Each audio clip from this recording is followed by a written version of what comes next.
जय हिंद एवरीवन। आज जो हम पेपर करने वाले हैं इसे आप पेपर लीक ही समझें, क्योंकि जो मॉडल पेपर आज हम कर रहे हैं इसमें से आपको बहुत सारे क्वेश्चन एज इट इज़ आपके एग्जाम में देखने को मिलेंगे, आपके एनसीसी के सी सर्टिफिकेट एग्जाम में। तो सबसे पहला क्वेश्चन यहाँ पे बनेगा कि what is the meaning of zeroing A rifle. Rifle को जीरोइंग करने का क्या अर्थ होता है? तो राइफल को जीरोइंग करने का अर्थ होता है aligning the sights to the target center. Sights को लक्ष्य के केंद्र में मिलाना, ये जो प्रोसेस होती है इसे राइफल की जीरोइंग करना कहा जाता है। Next question, which part is assembled first while assembling the .22 deluxe rifle. .22 deluxe rifle को जोड़ते समय किस पुर्जे को पहले जोड़ा जाता है? .22 डिलक्स राइफल को जोड़ते समय बोल्ट को सबसे पहले जोड़ा जाता है। ऑप्शन सी हमारा यहाँ पे करेक्ट आंसर है। Next question, what is the muzzle velocity of .22 deluxe rifle. .22 deluxe rifle की मजल वेलोसिटी कितनी होती है? तो इसकी जो मजल वेलोसिटी होती है वो होती है 2700 फीट प्रति सेकंड, 2700 फीट प्रति second is the muzzle velocity of .22 deluxe rifle. इसके अलावा .22 डिलक्स राइफल का जो कैलिबर होता है वो .22 इंच होता है। इसकी मैगजीन जो होती है उसमें 5 राउंड आते हैं। ठीक है, इसका नॉर्मल रेट ऑफ फायर जो होता है वो होता है 5 राउंड पर मिनट, 1 मिनट के अंदर 5 राउंड। और इसका जो रैपिड रेट ऑफ फायर होता है उसमें 10 से 15 राउंड पर मिनट। ये बातें भी आपको याद रखनी है। इसके अलावा इसकी जो लंबाई होती है वो 43 इंच होती है और इसका जो वजन होता है वो 6 पौंड और 2 औंस होता है। 6 पौंड और 2 औंस होता है। इसके बैरल में कितने ग्रूज होते हैं? तो 6 ग्रूज होते हैं। तो जितना भी डेटा है .22 डिलक्स राइफल से संबंधित वो मैंने आपको बता दिया है।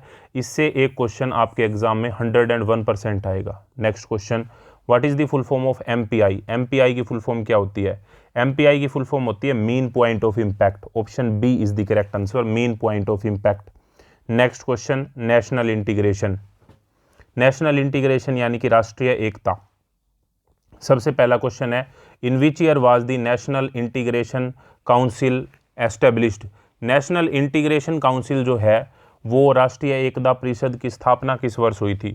तो राष्ट्रीय एकता परिषद की स्थापना हुई थी 1961 में। Option C. Which state is known as the land of rising sun in India. Bharat में किस राज्य को उगते सूर्य की भूमि कहा जाता है? तो भारत में अरुणाचल प्रदेश को उगते सूर्य की भूमि कहा जाता है। और अरुण जो वर्ड होता है वो सूरज का सिनोनियम होता है, पर्यायवाची होता है। Next question, when was the Indian constitution adopted. भारतीय संविधान को कब अपनाया गया?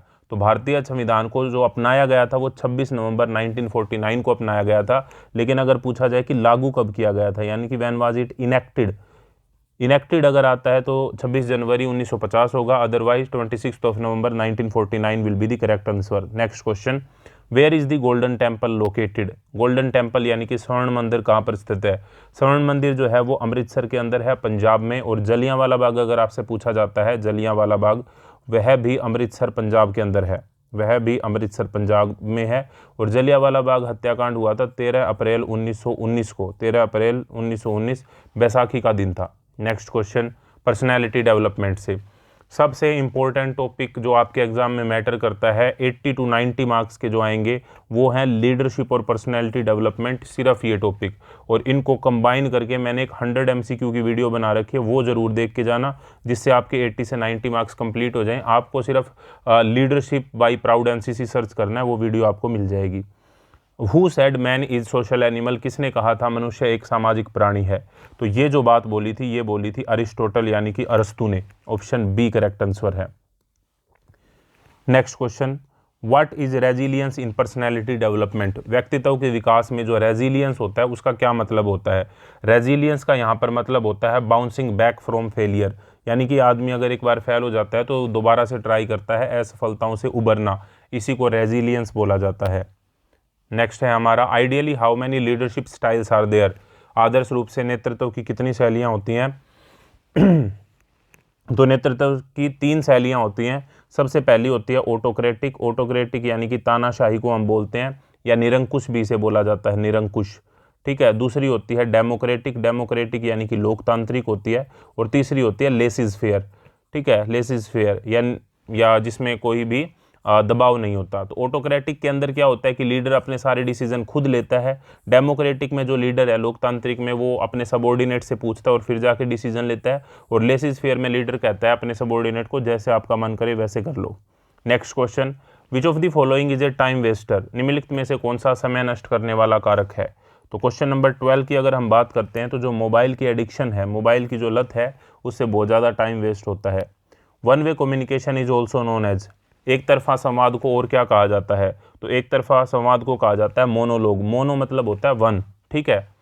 Next question, the word personality is derived from which Latin word, personality जो शब्द है वो किस लैटिन शब्द से बना है, तो पर्सनैलिटी शब्द बना है परसोना वर्ड से, ऑप्शन डी। आपसे ये भी पूछा जा सकता है कि जो पर्सनैलिटी वर्ड बना है परसोना वर्ड से वो कौन सी भाषा से लिया गया है, तो वो लैटिन भाषा से लिया गया है।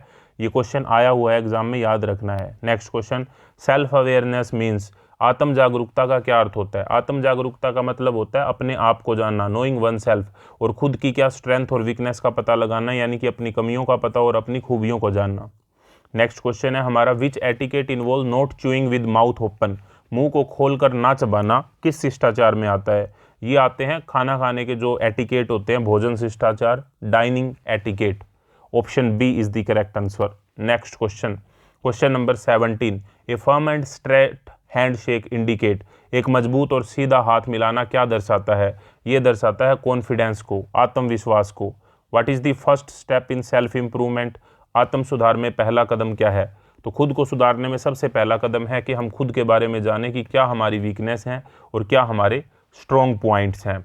नेक्स्ट हमारा क्वेश्चन आता है question number 19, what is the key to effective decision making, प्रभावी निर्णय लेने की कुंजी क्या है, तो प्रभावी निर्णय अगर आपको लेने हैं तो आपकी जो थिंकिंग है वो लॉजिकल होनी चाहिए, ऑप्शन बी हमारा यहाँ पे करेक्ट आंसर है। According to whom personality is the sum of innate and acquired tendencies, किसके अनुसार व्यक्तित्व जन्मजात और अर्जित जो प्रवृत्ति हैं उनका योग होता है, तो ये बात बोली थी वैलेंटाइन ने, option B correct answer. How many life skills are prescribed by WHO, WHO द्वारा निर्धारित कितने जीवन कौशल हैं, तो WHO द्वारा है 10 जीवन कौशल, यानी कि 10 जीवन कौशल हैं। यहाँ पे WHO की फुल फॉर्म होती है वर्ल्ड हेल्थ ऑर्गेनाइजेशन। आपको ये बताना है कि इसके हेडक्वार्टर कहाँ पर है। Next question, question number 22, career counselling is needed bye home, career counselling की आवश्यकता किसे होती है, तो करियर काउंसलिंग की आवश्यकता स्टूडेंट्स को भी होती है, प्रोफेशनल्स को भी होती है और एम्प्लॉय यानी कि कर्मचारियों को भी होती है।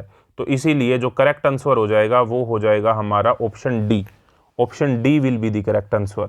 Next question, question number 23, question number 23 क्या कहता है कि विच of the following determine our character, निम्नलिखित में से क्या हमारे चरित्र को निर्धारित करता है, तो हमारे चरित्र को हमारी जो आदतें हैं, ऑप्शन ए जो करेक्ट आंसर है, हमारी हैबिट्स जो हैं वो निर्धारित करती हैं। Stress is described as what kind of phenomena, तनाव को कैसी घटना बताया गया है, तो तनाव किसी को भी हो सकता है, ठीक है, तो इसमें घबराने वाली बात नहीं है, ये यूनिवर्सल है, सार्वभौमिक है। Next question, what is the full form of स्वोट, स्वोट का पूर्ण रूप क्या है, स्वोट एनालिसिस एक टेक्निक होती है, जब भी हम किसी डिसीजन पे पहुंचते हैं तो उससे पहले हम स्वोट एनालिसिस करते हैं, यानी कि उसकी स्ट्रेंथ क्या है, उसकी वीकनेस क्या है, उसमें अपॉर्चुनिटी क्या है और उसमें थ्रेट क्या है, इसे स्वोट एनालिसिस बोला जाता है और ये स्वोट की फुल फॉर्म होती है। Next question, team work emphasises on, team work किस पर जोर देता है, तो टीम वर्क का मतलब है साथ में मिलकर काम करना, कोलैबोरेशन करना, ऑप्शन ए करेक्ट आंसर है, कोलैबोरेटिव एफर्ट, सहयोगात्मक प्रयास। Which is the barrier of communication, संचार में बाधा कौन सी है, संचार में बाधा है इसमें से शोर, जब भी नॉइस होती है तो उससे संचार में बाधा होती है। Next, an assertive person is one who, एक मुखर व्यक्ति या असर्टिव व्यक्ति कौन होता है, जो अपनी जो ट्रू फीलिंग्स हैं उनको रिस्पेक्ट के साथ रखता है, अपनी सच्ची भावनाओं को सम्मानपूर्वक लेकिन जोरदार तरीके के साथ रखने वाले पीपल को असर्टिव कहा जाता है। What is the critical thinking, आलोचनात्मक सोच क्या है, आलोचनात्मक सोच या क्रिटिकल थिंकिंग का मतलब है एनालाइजिंग इंफॉर्मेशन ऑब्जेक्टिवली, निष्पक्ष रूप से जानकारी का विश्लेषण करना क्रिटिकल थिंकिंग कहलाती है। Next question, to work even in someone's absence is called, किसी की अनुपस्थिति में भी काम करने को क्या बोलते हैं, तो किसी की अनुपस्थिति में भी काम करने को बोला जाता है initiative, option A correct answer यहाँ पर हो जाएगा। विच इम्प्लाइज ड्यूटी, कर्तव्य का क्या तात्पर्य है, तो ड्यूटी का मतलब होता है मोरल और legal obligation, is the duty, नैतिक या कानूनी दायित्व को ड्यूटी बोला जाता है। गुड हैबिट्स इंक्लूड, अच्छी आदतों में क्या शामिल है, तो अच्छी आदतों में है शामिल जो है रिस्पेक्टिंग एल्डर्स, बड़ों का सम्मान करना। विच of the following is not a quality of good citizen, निम्नलिखित में से कौन सा एक अच्छे नागरिक का गुण नहीं है, नहीं है की बात हो रही है तो सेल्फिशनेस नहीं है, देशभक्ति, कड़ी मेहनत और सच्चाई तो है। Next question, feedback helps in self improvement, प्रतिक्रिया आत्म सुधार में कैसे मदद करती है? तो प्रतिक्रिया यानी कि जब भी हमें फीडबैक मिलता है तो उससे कैसे सुधार होता है? फीडबैक से हमें पता लगता है, हमारी वीकनेसेस का, कमजोरियों को पहचानते हैं हम और फिर इसे हम इम्प्रूव करते हैं। फीडबैक जैसे मैं आपको पढ़ा रहा हूँ, अगर आपको कोई कमी लगती है तो आप मुझे कमेंट बॉक्स में बता सकते हैं ताकि मैं उस चीज़ को आगे इम्प्रूव कर लूँ। तो जो कमेंट बॉक्स में आप बताएंगे वो मेरे पढ़ाने के तरीके को फीडबैक होगा। Next question, growth mindset focuses on what? Growth mindset, विकासशील मानसिकता किस पर केंद्रित है? तो ग्रोथ माइंडसेट का मतलब होता है लर्निंग फ्रॉम फेलियर्स, अपनी असफलताओं से सीखना और आगे बढ़ना। नेक्स्ट क्वेश्चन है हमारा, व्हाट इज एम्पैथी? इस क्वेश्चन के आने के 99.99% चांस है आपके एग्जाम में कि एम्पैथी क्या होती है। एम्पैथी का मतलब होता है कि दूसरों की भावनाओं को समझना, दूसरों के दर्द को समझना, अंडरस्टैंडिंग दी अदर्स फीलिंग, दूसरों की भावनाओं को समझना, ठीक है। और किसी के लिए खेद महसूस करना, सॉरी करना, ये सिंपैथी होता है। सिंपैथी और एम्पैथी में डिफरेंस होता है, आप एक बार पॉज करके इसको देख लेना। नेक्स्ट क्वेश्चन है लीडरशिप, नेतृत्व। Who said he who obeys well leads well? किसने कहा था जो अच्छी तरह से आज्ञा का पालन करता है वही अच्छी तरह से नेतृत्व करता है? तो ये बात अरिस्टोटल यानी कि अरस्तु ने बोली थी। नेक्स्ट क्वेश्चन है डिसिप्लिन इम्प्लाइज, अनुशासन का क्या तात्पर्य होता है? तो अनुशासन का तात्पर्य होता है ओबेइंग ऑर्डर विद कंसाइंस, यानी कि अपने विवेक के साथ आदेशों का पालन करना अनुशासन कहलाता है, डिसिप्लिन कहलाता है। नेक्स्ट हमारा क्वेश्चन आता है क्वेश्चन नंबर 39, और क्वेश्चन नंबर 39 है हमारा, who was the 11th president of India known as the missile man? Bharat के 11वें राष्ट्रपति जिन्हें मिसाइल मैन के रूप में जाना जाता था वे थे डॉक्टर APJ अब्दुल कलाम जी। आपको कमेंट बॉक्स में ये बताना है कि डॉक्टर APJ की जो नाम है उनका पूरा नाम क्या है, इसकी फुल फॉर्म क्या है। Next question, which one is an important quality of a leader? एक नेता के सबसे महत्वपूर्ण गुण कौन से हैं? तो जिम्मेदारी, शक्ति, धन और स्वार्थ नहीं होगा। जिम्मेदारी, रिस्पॉन्सिबिलिटी जो है वो किसी भी नेता का सबसे महत्वपूर्ण गुण है। A democratic leader is one who, एक लोकतांत्रिक नेता कौन सा होता है? लोकतांत्रिक नेता वो होता है जो कंसल्ट करता है अपने सबऑर्डिनेट के साथ, अपने अधीनस्थों से परामर्श करता है और फिर डिसीजन लेता है। Next question, honour code relate to which quality? Honour code जो होता है वो किस गुण से संबंधित है? ओनर कोड जो है वो इंटीग्रिटी से संबंधित है, सत्यनिष्ठा यानी कि ईमानदारी से संबंधित है। Alertness in a leader means, एक नेता में सतर्कता का क्या अर्थ है? नेता अगर सतर्क होगा तो वो अवसरों को पहचान पाएगा, अपॉर्चुनिटीज को सीज कर पाएगा। Option A correct answer. Next, definition of leadership is, नेतृत्व की क्या परिभाषा है? टू लीड ए ग्रुप और organisation for the common goal is known as the leadership. Option A correct answer. Next question हमारा है डिजास्टर मैनेजमेंट यानी कि आपदा प्रबंधन से। आपदा प्रबंधन का सबसे पहला टॉपिक है, who is the chairperson of the national disaster management authority NDMA? NDMA की फुल फॉर्म आपसे एग्जाम में पूछी जा सकती है तो याद कर लेना। राष्ट्रीय आपदा प्रबंधन प्राधिकरण के अध्यक्ष कौन होते हैं? तो वो होते हैं प्राइम मिनिस्टर यानी कि प्रधानमंत्री। ऐसे ही एक होती है SDMA, state disaster management authority, उसके होते हैं CM। और ऐसे ही होती है एक DDMA, district disaster management authority, उसके होते हैं हेड DM यानी कि डिस्ट्रिक्ट मजिस्ट्रेट। याद रखनी है ये बातें तीनों। Next question, full form of NDRF is, NDRF का पूर्ण रूप क्या है? तो national disaster response force. Option B हमारा इसके लिए करेक्ट आंसर हो जाएगा। Which extinguisher is used for electrical fire? बिजली की आग के लिए किस अग्निशामक का प्रयोग किया जाता है? तो बिजली की आग यानी कि इलेक्ट्रिक फायर अगर होती है तो उसमें कार्बन डाइऑक्साइड यानी कि CO2 वाली जो अग्निशामक है उसका प्रयोग किया जाता है। Next question, forest fire is considered which type of disaster? जंगल की आग को किस प्रकार की आपदा माना जाता है? तो जंगल की आग को ज़्यादातर जो है वो मैन मेड माना जाता है आज के संदर्भ में। वैसे नेचुरली भी जंगल में आग लग सकती है लेकिन मैन मेड माना गया मोस्टली। नेक्स्ट क्वेश्चन हमारा है क्वेश्चन नंबर 49, और क्वेश्चन नंबर 49 है, when was the civil defence act enacted? नागरिक सुरक्षा अधिनियम, सिविल डिफेंस एक्ट कब लागू किया गया? तो ये लागू किया गया था 1968 यानी कि 1968 में। What is the mitigation in disaster management? आपदा प्रबंधन में मिटिगेशन का क्या अर्थ होता है? तो मिटिगेशन का लिटरल मीनिंग होता है किसी चीज को कम करना, ठीक है। तो आपदा के प्रभाव को कम करना, reducing the impact of disaster, आपदा के प्रभाव को कम करना is known as the mitigation in disaster management. Earthquake is measured in which scale? भूकंप जो है वो किससे मापा जाता है? तो भूकंप जो मापा जाता है वो रिक्टर स्केल में मापा जाता है, रिक्टर स्केल में। और भूकंप को मापने के लिए जिस इंस्ट्रूमेंट का प्रयोग किया जाता है उसे हम सिस्मोग्राफ बोलते हैं। क्या बोलते हैं? सिस्मोग्राफ बोलते हैं। बैरोमीटर जो है वो एटमॉस्फेरिक प्रेशर मेजर करने के लिए होता है, थर्मोमीटर टेम्परेचर के लिए होता है, और लैक्टो जो वर्ड होता है ना, लैक्टो वर्ड होता है मिल्क से संबंधित। तो मिल्क से रिलेटेड जो भी आंसर हो उस पर आप क्लिक कर सकते हैं जब भी लैक्टो आपको मिलता है, तो ये रूट वर्ड होता है। Next question, question number 52, fire fighting parties की बात हो रही है। तो fire fighting parties are divided into how many party? अग्निशमन दलों को कितने भागों में बांटा जाता है? देखो मेन भाग इसके 3 होते हैं अग्निशमन दलों के, लेकिन कई बार एक चौथा पार्ट भी इंक्लूड कर लेते हैं जिसे हम रिजर्व पार्टी बोलते हैं, लेकिन मुझे लगता है कि 3 इसका सही जवाब होगा। Next question, what is the purpose of cyclone centre? चक्रवात आश्रयों का उद्देश्य क्या है? जब भी साइक्लोन आते हैं वहां पे हम शेल्टर दे रहे हैं, तो उसका क्या मतलब है? तो उसका क्या मतलब होगा? उसका मतलब है to provide safety during cyclone, चक्रवात के दौरान सुरक्षा प्रदान करना। नेक्स्ट क्वेश्चन है हमारा सोशल सर्विस और कम्युनिटी डेवलपमेंट से, यानी कि सामाजिक सेवा एवं सामुदायिक विकास। Which scheme provide loans in 3 category? शिशु, किशोर, तरुण। कौन सी योजना शिशु, किशोर और तरुण 3 श्रेणियों में ऋण प्रदान करती है? तो ये जो योजना है वो है प्रधानमंत्री मुद्रा योजना, यानी कि पीएम मुद्रा योजना। उसमें ये अलग अलग लोन की स्कीम है, ठीक है। Next question, the POCSO act protect home? POCSO जो एक्ट है वो किसकी रक्षा करता है? तो पोक्सो एक्ट रक्षा करता है चिल्ड्रन फ्रॉम सेक्सुअल ऑफेंस। इसकी फुल फॉर्म भी यही है, prevention of children from sexual offences. आपको ये बताना है कि पोक्सो एक्ट कब इनेक्ट हुआ था, कब लागू हुआ था। ये इंपॉर्टेंट क्वेश्चन है, कई बार एग्जाम में पूछा गया है। Next question, social service helps in creating national unity? Social service जो है वो नेशनल यूनिटी पैदा करती है समाज में। क्या ये बात सही है या गलत है? तो बताओ एक बार कमेंट बॉक्स में क्या लग रहा है आपको।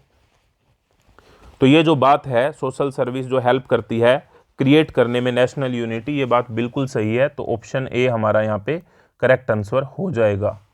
Next question, without education society can develop? शिक्षा के बिना समाज विकास कर सकता है? क्या है ये सही बात है या गलत बात है? बिल्कुल गलत बात है, शिक्षा बहुत जरूरी है। What is the full form of PMAY? PMAY का पूर्ण रूप क्या है? तो PMAY का पूर्ण रूप है प्रधानमंत्री Awas Yojana, option A. The main objective of self help group? स्वयं सहायता समूहों का मुख्य उद्देश्य क्या होता है? तो इसका मुख्य उद्देश्य होता है प्रमोटिंग सेल्फ रिलायंस, आत्मनिर्भरता को बढ़ावा देना। क्वेश्चन हमारा आता है 60, NREGA was renamed as MG NREGA in which year?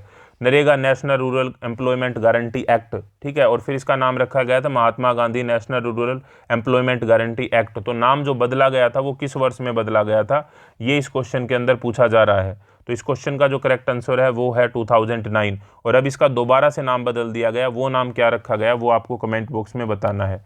Full form of RTI is? RTI का पूर्ण रूप क्या है? तो RTI की फुल फॉर्म होती है right to information, option A. Mission Indradhanush is related to? Mission Indradhanush जो है वो किससे संबंधित है? तो मिशन इंद्रधनुष जो है वो वैक्सीनेशन से संबंधित है। इंपॉर्टेंट क्वेश्चन है, कई बार एग्जाम में आया है, तो इसको याद रखना है। What is the minimum age for girls marriage in India? Bharat में लड़की की शादी के लिए मिनिमम आयु क्या है? तो वो है 18 वर्ष और बॉयज के लिए है 21 years. Digital India was launched on? Digital India जो है वो कब लॉन्च किया गया था? तो वो लॉन्च किया गया था 1 जुलाई 2015 को। नेक्स्ट क्वेश्चन, सर्व शिक्षा अभियान वाज लॉन्च्ड इन? सर्व शिक्षा अभियान जो है वो कब शुरू हुआ था? तो वो 2001 के अंदर शुरू हुआ था सर्व शिक्षा अभियान, 2001, option D correct answer.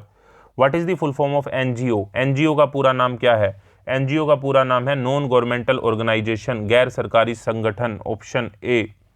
Next question है हमारा कि Beti Bachao Beti Padhao was first launched in? Beti Bachao Beti Padhao योजना सबसे पहले कहां पर शुरू हुई थी? तो हरियाणा में शुरू हुई थी, और हरियाणा के पानीपत के अंदर PM मोदी द्वारा इसे लॉन्च किया गया था। आपको ये बताना है कि किस ईयर के अंदर लॉन्च की गई थी, ये आपको कमेंट बॉक्स में बताना है। नेक्स्ट क्वेश्चन है हेल्थ एंड हाइजीन, यानी कि स्वास्थ्य एवं स्वच्छता से। Which part of the brain control the balance? मस्तिष्क का कौन सा हिस्सा संतुलन को नियंत्रित करता है? तो उसे हम बोलते हैं cerebellum, option B. Which gland is known as the master gland? किस ग्रंथि को मास्टर ग्रंथि कहा जाता है? तो पिट्यूटरी ग्लैंड, यानी कि पीयूष ग्रंथि को मास्टर ग्लैंड कहा जाता है। What is the functional unit of nervous system? तंत्रिका तंत्र की कार्यात्मक इकाई क्या होती है? तो तंत्रिका तंत्र की जो कार्यात्मक इकाई होती है वो होती है न्यूरॉन। क्या होती है? न्यूरॉन। और किडनी से संबंधित जो होता है वो नेफ्रॉन होते हैं। Next question, which organ purifiers blood, रक्त को कौन सा अंग शुद्ध करता है? तो रक्त को जो शुद्ध करता है वे करते हैं किडनी। हार्ट का काम जो है वो रक्त को पंप करने का होता है, ठीक है। Next question, deficiency of vitamin C causes, vitamin C की कमी से कौन सा रोग हो जाता है? विटामिन सी की कमी से सकर्वी नामक रोग हो जाता है, डी की कमी से रिकेट्स नामक रोग हो जाता है, बी की कमी से बेरी बेरी नामक रोग हो जाता है और ए की कमी से नाइट ब्लाइंडनेस यानी कि रतौंधी नामक रोग हो जाता है। Question number 73, which disease is caused by the dog bite, कुत्ते के काटने से कौन सी बीमारी होती है? तो कुत्ते के काटने से होती है रेबीज। प्लेग चूहे की वजह से होता है, याद रखना है। मलेरिया जो है वो मच्छर की वजह से होता है। डेंगू भी किसकी वजह से होता है? मच्छर की वजह से होता है। What is the full form of CPR, CPR की फुल फॉर्म क्या है ये बतानी है आपको। तो सीपीआर की जो फुल फॉर्म है वो है cardiopulmonary resuscitation. Option A correct answer है यहाँ पर। नॉर्मल ब्लड प्रेशर क्या होता है हेल्दी पर्सन का, स्वस्थ व्यक्ति का सामान्य रक्तचाप कितना होता है? तो ऊपर का होता है 120 और नीचे का होता है 80। तो ये आपको याद रखना है 120 80, ठीक है। ये दोनों ऑप्शन में नहीं होने चाहिए, तो आप ऑप्शन डी करेक्ट आंसर है यहाँ पे, याद रखना है आपको। नेक्स्ट क्वेश्चन हमारा है यहाँ पर, how many bones are there in the human body, human body में कुल कितनी बोन होती है? तो 206 बोन होती हैं। ऑप्शन ए करेक्ट आंसर यहाँ पर। What is the full form of RMO, RMO की फुल फॉर्म क्या होती है? तो आरएमओ की फुल फॉर्म जो होती है वो होती है regimental medical officer, regimental medical officer. Option B हमारा यहाँ पे सही जवाब हो जाएगा। Which is the largest organ of the human body, मानव शरीर का सबसे बड़ा अंग कौन सा है? तो मानव शरीर का जो सबसे बड़ा अंग है वो है त्वचा, त्वचा याद रखना है बेटा आपको। ऑप्शन बी करेक्ट आंसर है यहाँ पर। क्वेश्चन नंबर 79 पर अब हम चलेंगे और 79 जो है वो है हमारा टॉपिक एनवायरनमेंट अवेयरनेस यानी कि पर्यावरण जागरूकता।